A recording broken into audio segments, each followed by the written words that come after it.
एक लड़की अपने बदले के लिए कुछ भी कर सकती है, किसी भी हद तक जा सकती है, किसी से भी टकरा सकती है, फिर चाहे सामने वाला कितना ही पैसे वाला, अमीर या फिर ताकतवर क्यों ना हो। ये बदला उतना ही खतरनाक होता चला जाता है जितना ये पुराना हो जाता है। मैं बात कर रही हूँ हॉटस्टार पर आए नई वेब सीरीज कर्मा कॉलिंग की। आखिर अपने कर्मा को तो एक दिन गले लगाना ही पड़ता है। मेरा बेटा कहाँ है? इस वेब सीरीज में आप देखोगे रवीना टंडन को एज अ मेन लीड। उन्होंने इस वेब सीरीज में एक हाई प्रोफाइल लेडी का रोल प्ले करा है।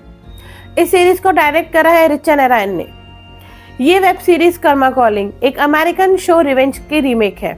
ये अमेरिकन शो रिवेंज ये मल्टीपल सीजन्स में आया था और कर्मा कॉलिंग रिवेंज का रीमेक है, तो ये कंफर्म है कि ये भी मल्टीपल सीजन्स में आएगा। इस सीरीज में क्या है वो जानने के लिए आपको मेरी वीडियो देखनी पड़ेगी, और अगर आपको मेरी वीडियो अच्छी लगे तो उसे लाइक भी जरूर करना।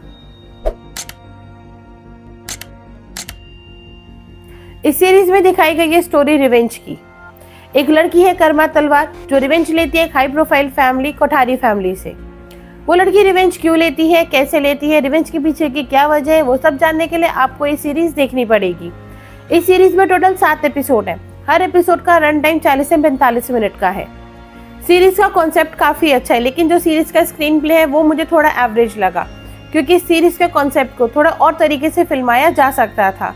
और जैसे इस सीरीज का स्क्रीन प्ले एवरेज है, उसी तरीके से इस सीरीज की प्रेजेंटेशन भी है।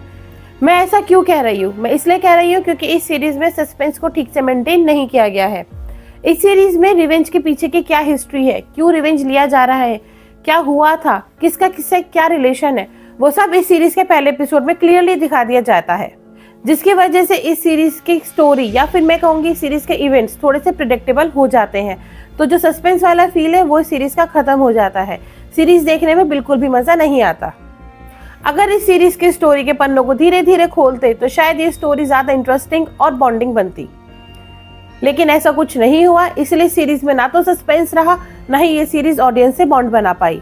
और ये चीज डायरेक्टर को पता थी कि ऑडियंस को वेट कराना ठीक नहीं होगा, इसलिए उन्होंने इस सीरीज के सारे एपिसोड एक बार में ही रिलीज कर दिए। खैर, इस सीरीज का जो बैकग्राउंड म्यूजिक है वो ठीक है, थोड़ा सा डिसेंट है, लेकिन स्टिल ये सीरीज टेक्निकली थोड़ी सी वीक लगी।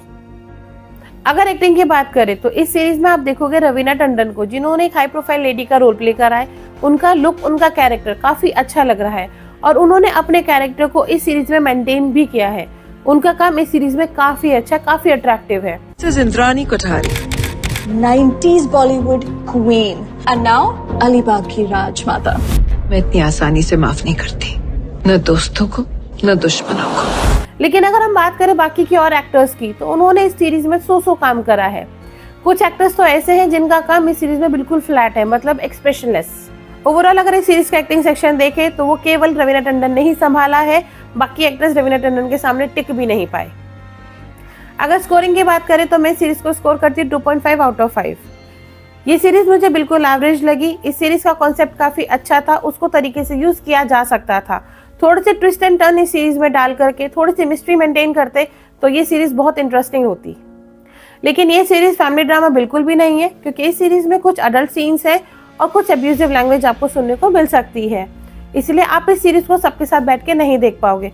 बाकी ये सीरीज थोड़ा टाइम पास टाइप की है। अगर आपके पास करने के लिए कुछ नहीं है, या फिर आप रवीना टंडन को काफी टाइम के बाद ऑन स्क्रीन देखना चाहते हो, तो आप इस सीरीज को देख सकते हो, लेकिन इस सीरीज से कोई उम्मीद मत लगाना।